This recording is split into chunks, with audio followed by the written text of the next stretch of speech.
창세기부터 시작했는데 어느덧 사무엘상이 됐습니다.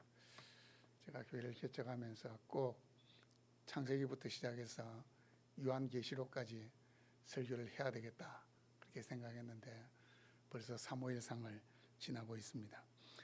여러분, 사무엘상하고 출애굽기 읽어보시면 이 시작하는 부분이 비슷하다는 것을 발견하게 됩니다. 기억이 안 나시죠? 출애굽기가 어떻게 시작했는지. 출애굽기 2장에 보시면 어떤 내용이 나옵니까? 모세의 출생에 대한 기록이 나옵니다. 그리고 오늘 사무엘상도 보시면 누구의 출생에 대한 이야기를 하고 있습니까? 사무엘에 대한 출생을 언급하고 있습니다. 이 사무엘이라는 사람이 이스라엘 역사에 있어서 아주 중요한 사람임을 부각시키기 위하여 사무엘의 출생을 언급하고 있습니다. 여러분, 모세는 출애굽을 위한 지도자로서 애굽에서 430년 노예 생활에 종지부를 찍는 역할을 했습니다. 사무엘은 혼란스러웠던 325년 사사시대를 끝내고 왕정시대를 여는 소위 말하는 킹메이커 역할을 했습니다. 킹메이커 역할. 선거할 때마다 누가 킹메이커다 이렇게 이야기하는데 진정한 킹메이커는 사무엘이었습니다. 이분들의 출생을 언급하고 있는 것은 하나님께서 어떤 일을 행하실 때에 갑자기 그냥 생각 없이 우연히 행하시는 것이 아니고 하나님은 자신의 일을 미리 계획하시고 그 일을 이루신다는 것을 보여주시기 위해서 모세의 출생을 언급하고 사무엘의 출생을 언급하고 있습니다. 사무엘은 이스라엘의 마지막 사사였습니다. 동시에 이 사무엘은 선지자 역할도 했고 제사장 역할도 감당했던 독보적인 존재입니다. 사무엘상, 사무엘하 원래는 한 권입니다. 원래는 한 권인데 이제 후대에 이렇게 구분을 했습니다. 이 헬라어 성경이 70인역이라는 헬라어 성경이 히브리어 성경을 번역하면서 사무엘상과 사무엘하로 이렇게 나누었는데 어쨌든 이 사무엘상하의 이름이 사무엘입니다. 사무엘의 이름에서 나왔습니다. 왕정시대를 위해서 이스라엘이라는 국가가 시작되는 그 왕정시대를 위해서 이 사무엘이 했던 역할이 얼마나 중요했는가. 물론 왕은 아니었지만 이스라엘이라는 국가가 탄생하기까지 사무엘이라는 역할이 정말로 중요했기 때문에 왕들의 이야기를 기록하고 있는 이 성경의 이름을 사무엘상, 사무엘하 이렇게 붙이고 있습니다. 유대 전승에 의하면 사무엘상은 사무엘이 기록했고 사무엘하는 갓과 나단 선지자가 기록했다 그렇게 전해집니다. 전해지는 겁니다. 썰입니다. 정확한 건 아니고 그렇게 전해지고 있습니다. 여러분, 이 사무엘상을 시작하는 1장 1절을 보시면 사무엘의 집안에 대한 내력을, 다시 말하면 그 조상들이 누구인가 말씀하고 있습니다. 아버지로부터 시작해서 할아버지, 정조부, 고조부, 5대조까지 조상들을 소개하는 것은 의미가 있겠습니까? 없겠습니까? 의미가 있는 겁니다. 뭐 때문에 조상을 소개합니까? 소위 말하는 사무엘의 집안이 뼈대가 있는 집안이다. 그 사실을 알려주기 위해서 할아버지, 아버지부터 할아버지, 정조부, 고조부 이렇게 소개가 되고 있는 겁니다. 여러분, 동시대를 살아갔던 인물이었던 엘가나, 룻기에 나오는 엘가나 아비멜렉, 여기 말이 자꾸 헛나오는데 아비멜렉을 소개할 때에 조상에 대한 언급이 있었습니까? 없었습니까? 룻기에서 조상에 대한 언급이 없었습니다. 그냥 아비멜렉, 아내는 나오미, 아들은 말론과 기럨, 그냥 그렇게만 소개했지 조상에 대한 언급이 전혀 없었습니다.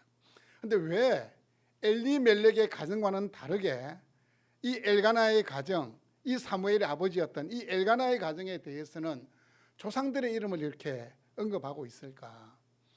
사무엘 아버지가 살았던 그 지역은 에브라임 지파가 속했던 땅이었습니다. 근데 여러분 그렇게 생각하면 사무엘도 에브라임 지파였나? 천만입니다. 에브라임 지파의 사람은 제사장이 될 수가 없습니다.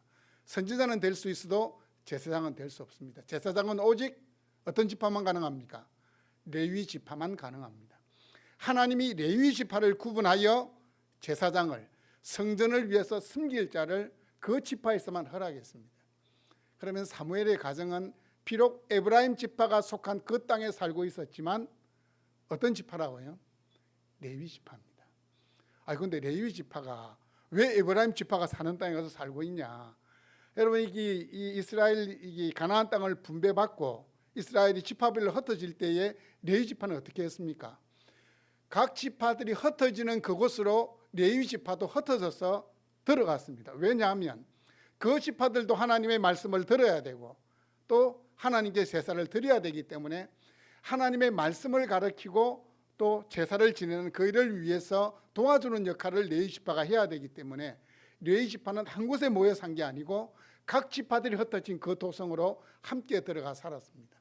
그래서 아마 이 엘가나의 가정도 사무엘의 아버지의 이 가정도 에브라임 지파에 들어가서 살게 된 겁니다. 여러분 이 사무엘의 아버지였던 엘가나를 소개하면서 아내가 몇 명 있다고 소개하고 있습니까? 아내가 2명 있습니다. 여러분 아내가 2명 있는 게 정상일까요? 비정상일까요? 비정상입니다. 왜냐하면 창세기를 보시면 알잖아요. 하나님이 만약에 아내를 2명, 3명을 둬야 된다 하면 하와하고 또 하와에 비견되는 다른 여자들 만들었을 건데 하나님 몇 명 만들었습니까? 남자 하나, 여자 하나입니다.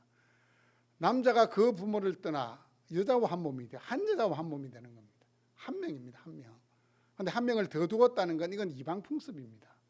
이방 풍습을 따라갔다는 겁니다. 참 여기에서 우리는 좀 아쉬움이 남습니다. 왜냐하면 이 엘가나는 보통 집안이 아니잖아요. 어떤 지파입니까? 레위 지파입니다. 레위 지파. 특별히 구별받아서 정말 하나님의 일을 위해서 구별받은 지파였는데도 아내를 2명을 두었습니다. 제가 엘가나를 만나서 이렇게 이야기하면 엘가나가 이렇게 변명할 겁니다. 그럼 내가 결혼해가지고 후손을 생산해야 되는데 내 첫 번째 아내였던 한나가 아이를 못 낳는데 어떻게 하냐. 대를 이어야 되는데 그래서 내가 2번째 아내의 번인날을 얻었다. 이렇게 핑계댈 수도 있을 겁니다. 그런데 우리는 후대를 살아가고 있잖아요. 한나로 하여금 잉태치 못하게 한 건 하나님이 하신 거고 그 뒤에 하나님이 태의 문을 열어서 한나로 하여금 자녀들을 낳게 하시잖아요. 조금만 더 믿음으로 기다렸으면 하는 아쉬움이 남는 대목입니다. 제가 이 말씀을 이렇게 설교를 준비하다가 갑자기 이제 그런 생각이 들어서 요즘 매스컴에서 가끔씩 이 목회자들이 범죄하는 게 대서특필이 된 이 목회자들이 범죄하면 이 다음이든 네이버든 이거 한 건 잡았다 해가지고 막 이 제일 메인에다가 고정시켜가지고 마치 한 목회자의 탈선이 전체 교회의 탈선이고 목회자의 탈선처럼 이야기합니다. 이 뉴스를 접하게 되면 아마 예수 안 믿는 사람들은 다 그렇게 이야기할 겁니다. 목사도 별 수 없네. 목사도 별 수 없네. 그 이야기가 왜 나올 것 같습니까? 그게 부정적인 이야기지만 그래도 그걸 긍정적으로 받아들일 수 있는 것은 이 예수 안 믿는 사람들의 마음에도 어떤 마음을 가지고 있는 거예요? 적어도 목사라면, 성직자라면 우리보다 더 높은 윤리의식을 가지고 있을 거다. 예수 믿는 우리가 어떤 잘못을 할 때 세상 사람들 그렇게 이야기합니다. 예수 믿는 사람이, 그 말은 자신들의 생각이 어떤 생각이 있습니까? 예수 믿는 사람은 그래도 우리보다는 조금 더 나을 거다라는 생각이 있기 때문입니다. 그래서 저는 그렇게 생각을 합니다. 우리가 적극적으로 하나님의 영광을 드러내는 거 진짜 중요한데, 근데 하나님의 영광을 드러낸다는 건 그렇게 쉽지 않습니다. 쉽지 않아요. 웬만큼에가 세상은 감동하지 않아요. 근데 반대로 생각해야 돼요. 하나님의 영광을 드러내는 것도 정말로 중요하지만 그것 못지않게 중요한 것은 하나님 영광 안 가리는 겁니다. 왜냐하면 사람들은 좋은 일은 와 하고 박수치고 금방 잊어버리지만 나쁜 건, 부정적인 건 계속 기억합니다. 계속 기억합니다. 그래서 하나님의 영광 가리지 않는 삶을 살겠다라고 다짐하는 것도 진짜 중요하고, 하나님의 영광 가리지 않으면 자연스럽게 하나님의 영광이 드러나게 되어 있습니다. 오늘 말씀해 보니까 매년 엘가나는 가족들과 함께 실로에 가서 하나님을 예배하는 일을 했습니다. 그때는 제사를 지내는 거겠죠. 예루살렘 성전이 완공되기 이전이었기 때문에 실로 외에도 하나님을 제사할 수 있었던 곳이 몇 군데 있었습니다. 베델도 있었고 미스바도 있었고 세겜도 있었고, 곳곳에 백성들이 하나님을 제사할 수 있도록 이렇게 지정된 장소가 있었는데, 그렇다면 엘가나는 왜 실로에 갔을까요? 실로에 갔던 이유가 있을 거잖아요. 자기 사는 곳에 딱 찍어서 가장 가까운 곳에 가면 되는데 실로에 갔던 이유가 있습니다. 실로에는 뭐가 있냐? 하나님의 법궤가 보관되어 있는 성막이 있습니다. 여호수아가 요단강 동편을 차지한 다음에 하나님의 법궤를 둘 장소로 실로를 선택하고 그곳에 성막을 만들고 하나님의 법궤를 그곳에 보관했습니다. 그래서 왕정 여호수아 시대부터 시작해서 왕정 시대가 시작되기까지 실로는 이스라엘의 종교의 중심이었고 정치의 중심이었고 행정의 중심이었습니다. 그래서 이 엘가나는 하나님의 궤가 보관되어 있는 이 실로에 가서 하나님을 예배하는 것이 가장 적합하다, 그런 생각을 한 겁니다. 우리는 코로나를 지나면서 영상으로 예배드리는 것이 이제 좀 이렇게 일상이 되어 버렸어요. 그래서 영상으로 예배드리는 것도 예배다, 뭐 그렇게 이야기하면 제가 어떻게 반박할 말은 없습니다. 하지만 여러분, 엘가나가 하나님을 제사할 수 있는 여러 곳이 있었지만 하나님의 법궤가 보관되어 있는 실로에 가서 예배를 했다는 것은 그만큼 엘가나 마음에는 하나님을 사랑하는 마음이 있었다는 겁니다. 영상 예배도 좋지만 하나님을 예배하는 백성들이 모인 그 장소로 가서 함께 예배하는 것이 보다 바람직한 예배입니다. 엘가나가 가족들과 함께 가서 어떤 절기에 실로에 갔는지 언급이 없으니까 모르겠습니다. 하지만 엘가나가 그 뒤에 취했던 행동을 보니까 어떤 제사를 드렸는지는 알겠습니다. 화목제 제사를 드렸습니다. 왜 화목제 제사를 드렸느냐? 화목제 제사를 드리고 나면 화목제 제사는 이 제사에 쓰였던 이 제물, 이 고기를 나누어서 먹어야 됩니다.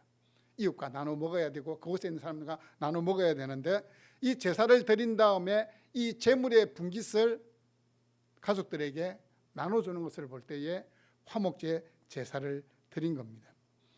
이 화목제 제사를 드린 다음에 제물의 분깃을 나눌 때 보니까 엘가나는 한나를 특별히 사랑했다는 걸 알 수 있어요. 비록 자신의 첫째 아니었던 한나가 아이를 못 낳았지만 그 한나를 정말 특별히 사랑했습니다. 뭘 보고 알 수 있습니까? 제물의 분깃을 브닛나의 가족들에게, 자녀들에게도 막 이렇게 나눠주는데 한나에게는 어떻게 했다고요? 갑절을 주었다. 문자 그대로 하면 배를 주었다. 꽃배기로 주었다. 근데 문자 그대로 하면 꽃배기를 주었다는데, 아예 한나가 그렇게 뭐 배가 그렇게 크지 않았을 건데 배를 주었다, 그건 아닌 것 같아요.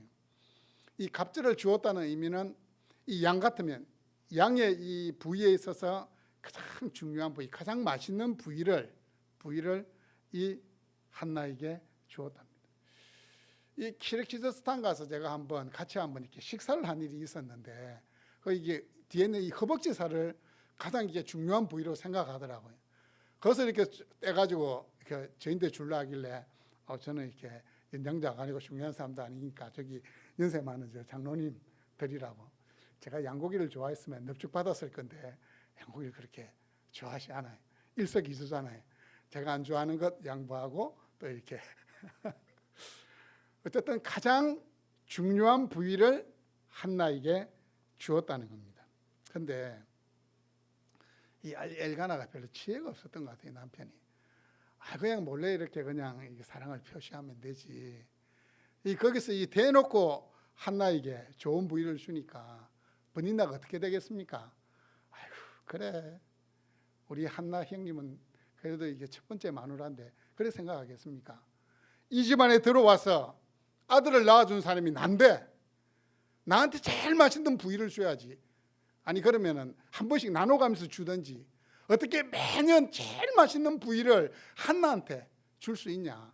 질투심, 여인들에게는 질투심이 있죠. 그 질투심이 나오는 겁니다. 그게 바로 이 브닛나의 질투를 더 가중시키는 역할을 한 겁니다. 여러분, 이 한나에게는 여인으로서는 견딜 수 없는 고통이 하나 있었습니다. 그 고통이 뭡니까? 결혼은 했지만 뭐가 없다고요?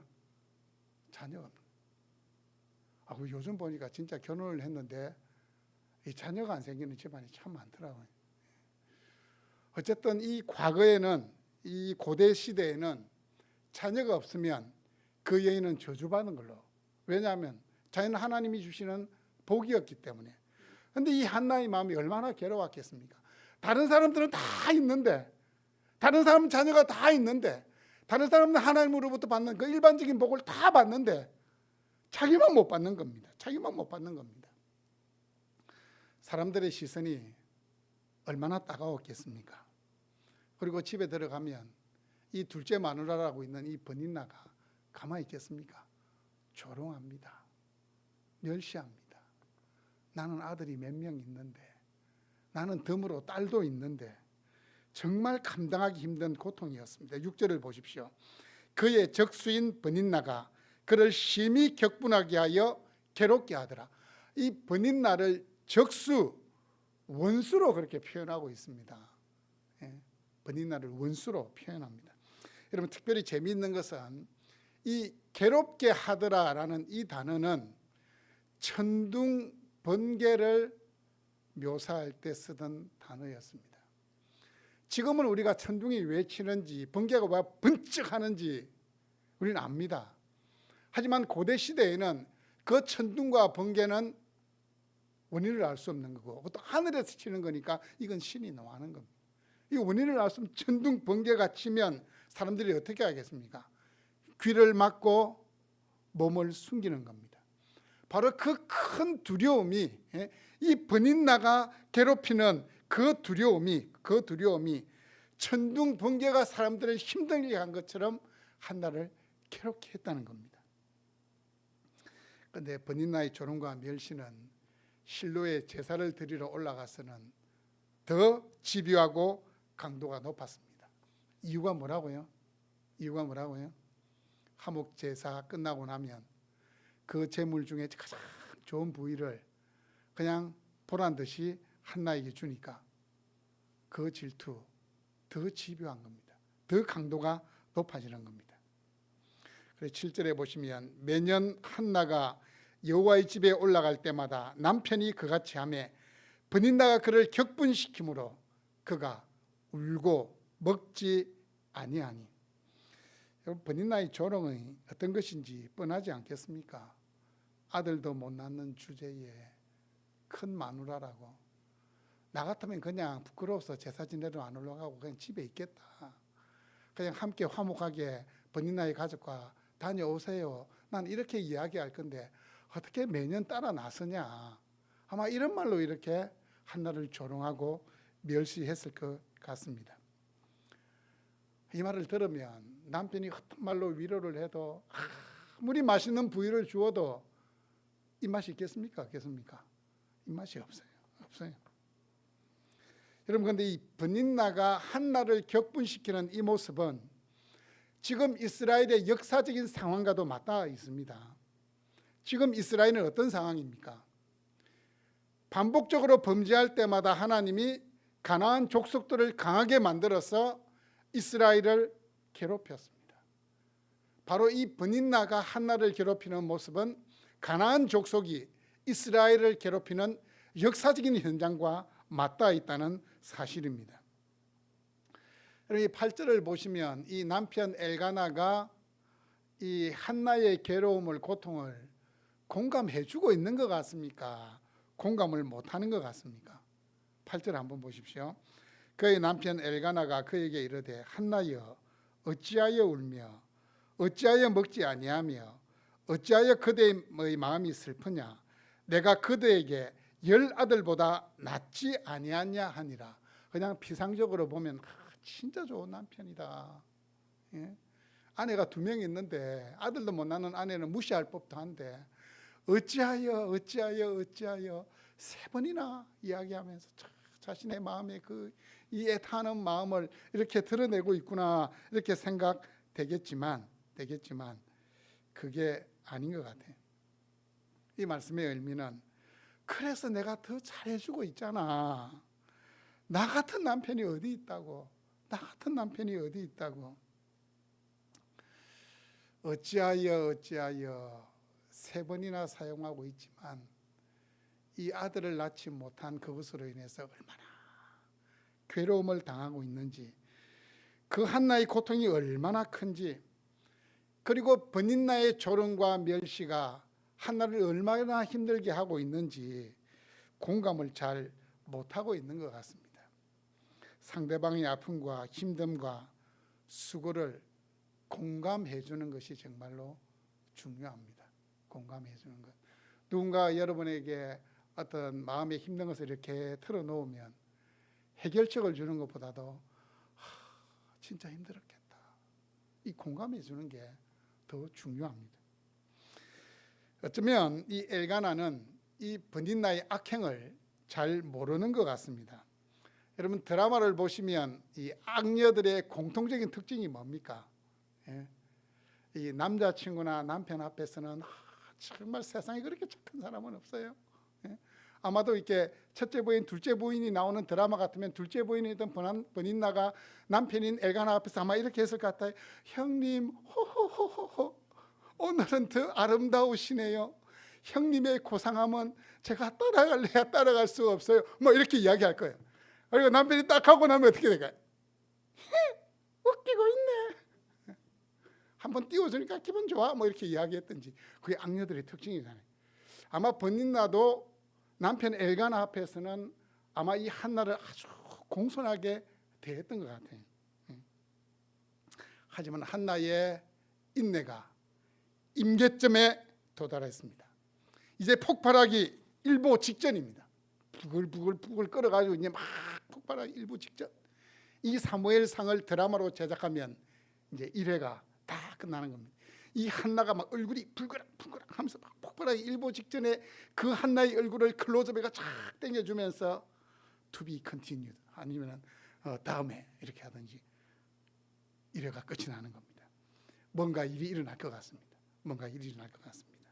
이어지는 9절 말씀을 보시면 이 인내의 한계점에 도달한 이 한나가 뭔가 일을 실행하고 있습니다. 9절입니다. 그들이 실로에서 먹고 마신 후에 한나가 일어나니 그때 제사장 엘리는 여호와의 전 문설주 곁 의자에 앉아 있었더라. 여러분 이 말씀에 보시면 한나가 일어났다. 그리고 대제사장 엘리는 어떻게 해요? 앉아 있었더라. 대조가 됩니다. 대비가 되고 있습니다. 그 이유가 있는 겁니다. 지금 한나는 자신의 마음의 이 간절함과 절박함을 가지고 하나님께 나아가는 그 한나의 모습이 일어났다고. 대제사장이 앉아 있었더라라는 것은 어떤 겁니까? 비록 이스라엘의 대제사장이었지만 영적인 분별력이 흐려져 있는 모습을 앉아 있었더라는 말 속에 함축시키고 있습니다. 그렇잖아요. 엘리는 두 아들 제사장이 어떤 짓을 하고 있는지 알면서도 눈을 감아줬잖아요. 이 영적인 분별력이 어두워진 엘리의 모습과 하나님을 향하여 간절한 마음으로 하나님께 나아가는 한나의 모습을 대조시키고 있습니다. 한나는 자신의 문제를 가지고 하나님 앞에 나아가고 있습니다. 자신의 고통을 돌아보실 수 있는 분은 하나님밖에 없다고 생각했기 때문입니다. 5절과 6절에서 계속해서 여호와께서 한나로 임신하지 못하게 하신 분 하나님이시기 때문에 태의 문을 열어주실 분도 하나님이십니다. 인생의 모든 문제의 해답은 누가 가지고 계시다고요? 하나님이 가지고 계십니다. 세상에 있는 것들은 해답을 제시해 주는 것 같지만 해답 같은 오답입니다. 기억해야 됩니다. 세상이 주는 것은 정답 같은 오답입니다. 결국은 아니구나 이렇게 생각이 됩니다. 여러분, 사탄이 하나님의 자녀들을 이렇게 상대할 때에 지금 영적인 전쟁이 일어나고 있죠. 이 예배 시간도 영적인 전쟁이 일어나고 있습니다. 사탄은 끊임없이 우리에게 헛된 생각을 심어줄 수도 있고 말씀을 듣지 못하도록 뭔가 계속해서 작업을 하려고 하는 거예요. 지금 여러분 마음속에 머릿속에 이 작업이 일어날 수도 있습니다. 이 말씀에 집중을 해야 돼요. 사탄이 지금 우리 하나님의 백성들을 상대할 때 이 망각하는 사실, 이 사탄도 창조주가 아니기 때문에 피조물이기 때문에 한계가 있거든요. 모든 것을 다 알지는 못해요. 뭘 알지는 못하느냐, 이 하나님의 자녀들도 심하게 고통을 주면은 하나님을 떠날 것이다. 하나님 부인할 것이다. 사탄이 그렇게 생각해요. 그런데 정말로 예수를 나의 구주 나의 하나님으로 영접한 사람들은 그 고난이 일어난다고 해도 하나님 떠나지 않아요. 어떻게 됩니까? 그 고난이 하나님께 대한 더 간절함을, 절박함을 가지게 한다는 겁니다. 물론 고난의 터널이 길어지면 이런 마음에 한탄이 나올 수 있어요. 하나님, 제가 지나가고 있는 이 터널은 왜 끝이 안 보입니까? 내 옆에 있는 분은 뭐 고난의 터널이 시작되자마자 끝나는 것 같더니만 나는 끝났다 싶은데 보니까 또 터널이 또 시작됩니다. 이런 한탄은 나올 수 있겠지만 그 고난이 우리를 좌절하고 낙심시키기보다는 하나님을 더 깊이 알고 체험하는 계기가 되게 만듭니다. 그렇게 되기 위해서는 어떻게 해야 됩니까? 그 절망적인 마음, 그 낙심한 마음, 그 괴로운 마음을 가지고 누구에게 나아가야 된다고요? 하나님께 나아가야 합니다. 10절 말씀을 보십시오. 한나가 마음이 괴로워서 여호와께 기도하고 통곡하며, 통곡이 어떤 겁니까? 이게 통곡입니까? 아니잖아요. 그냥 쫙 하고 막 우는 게 통곡입니다. 마음에 맺힌 것이 많고 한이 많은 사람이 우는 울음이 통곡입니다. 통곡. 그동안 버린나에게 당했던 조롱과 멸시, 사람들로부터 받았던 상처, 하나님이 왜 이토록 나를 돌아보시지 않는가, 그 서운한 마음이 다 섞여가지고 한꺼번에 폭발한 겁니다. 통곡한 겁니다. 통곡한 겁니다. 자신의 감정을 숨기지 않고 하나님께 그대로 드러내고 있습니다. 한나는 자신의 괴로운 마음 사람에게 쏟아내지 않았습니다. 어쩌면 이 신앙이 없는 사람 같으면 버린나는 자기 아래 사람이잖아요. 그 독한 말로 버린나에게 다 쏟아놓을 수 있습니다. 다 쏟아놓을 수 있습니다. 하지만 그렇게 하지 않고 하나님께 나아가서 하나님께 쏟아놓습니다. 이 하나님은 한나의 눈물의 기도를 외면하지 않으시고 응답해 주셨습니다. 우리는 종종 우리가 가진 무기 중에서, 우리가 사용할 수 있는 무기 중에서 가장 강력한 무기가 기도라는 사실을 망각할 때가 있습니다. 여러분 기억하십시오. 우리가 하나님의 자녀인 우리가 사용할 수 있는 가장 강력한 무기는 기도입니다. 기도입니다. 이스라엘이라는 한 국가가 시작되는데도 하나님은 한 여인의 통곡을, 눈물로 뒤섞인 그 기도를 하나님은 사용하셨다는 겁니다. 그 기도에서 하나님의 역사가 시작되었다는 겁니다.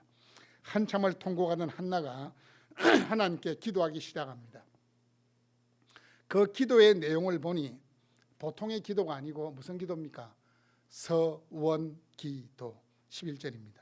서원하여 이르되 만군의 여호와여, 만일 주의 여종의 고통을 돌보시고 나를 기억하사 주의 여종을 잊지 아니하시고 주의 여종에게 아들을 주시면 내가 그의 평생의 그를 여호와께 드리고 삭도를 그의 머리에 대지 아니하겠나이다. 만군의 여호와여, 만군의 여호와여.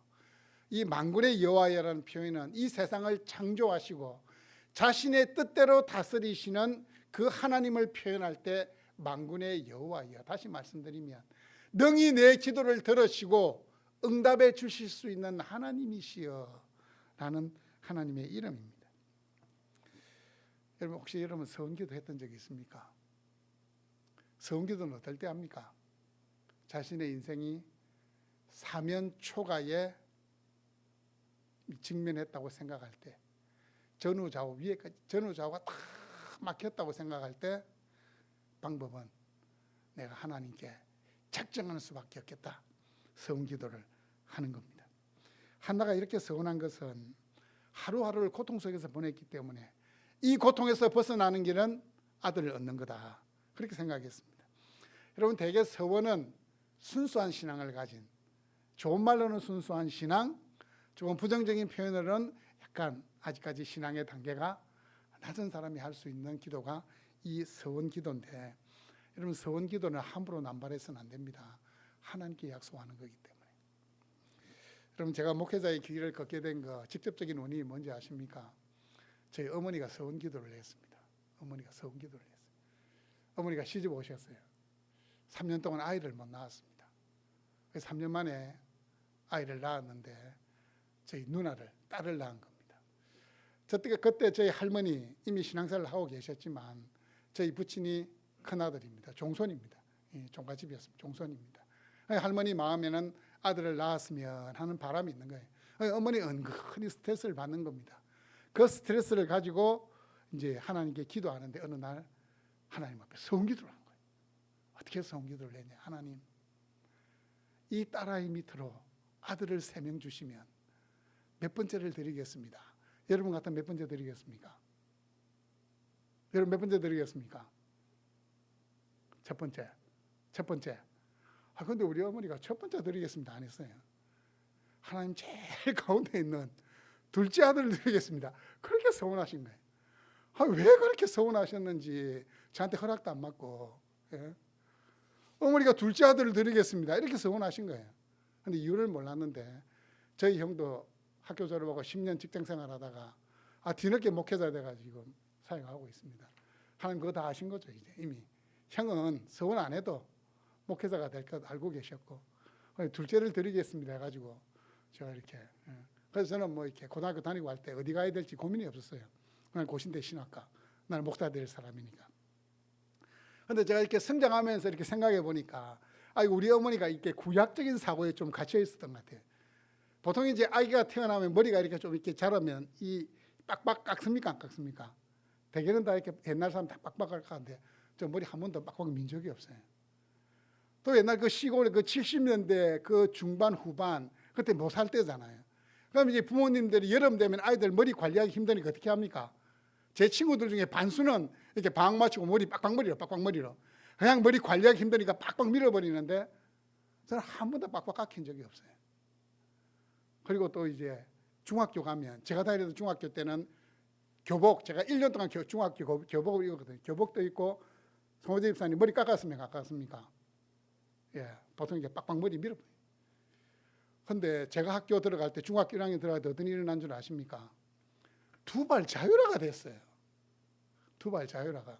그래서 제가 빡빡 안 밀었습니다.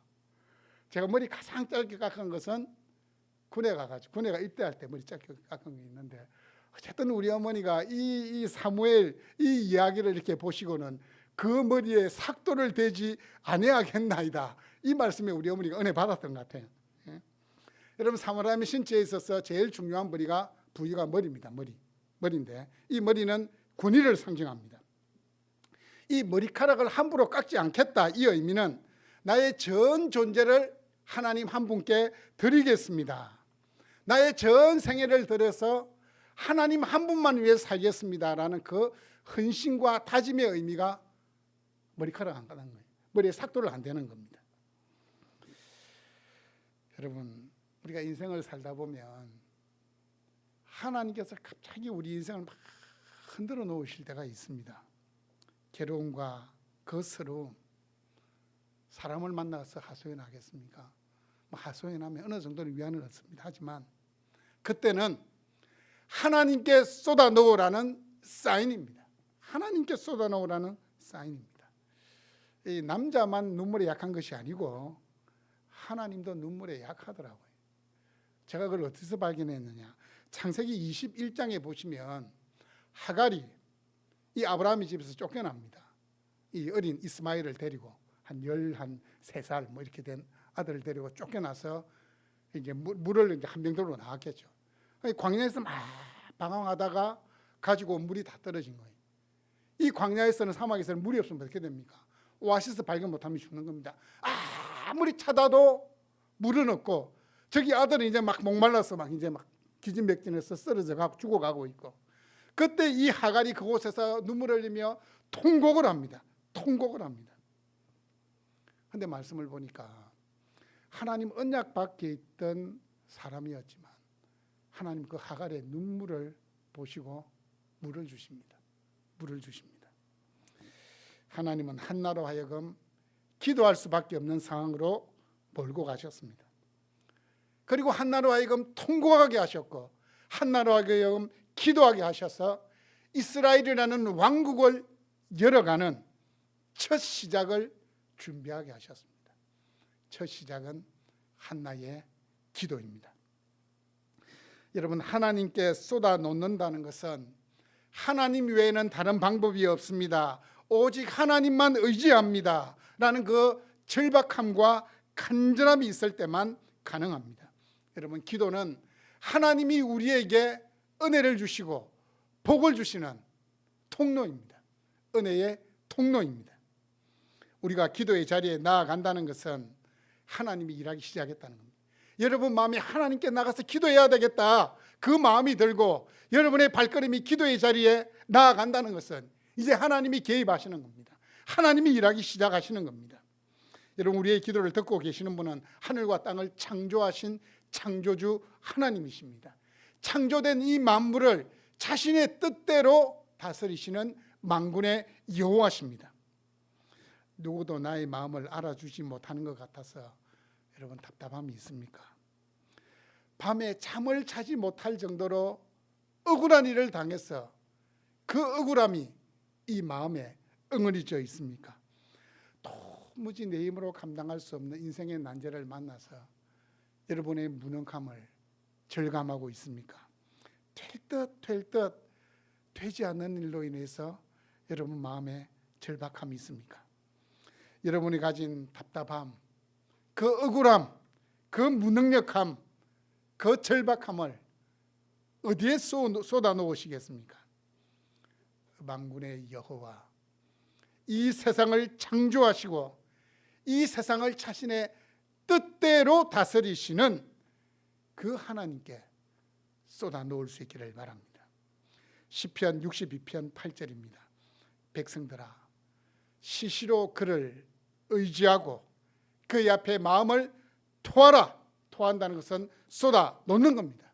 그의 앞에 마음을 쏟아 놓으라. 하나님은 우리의 피난처시로다. 아멘.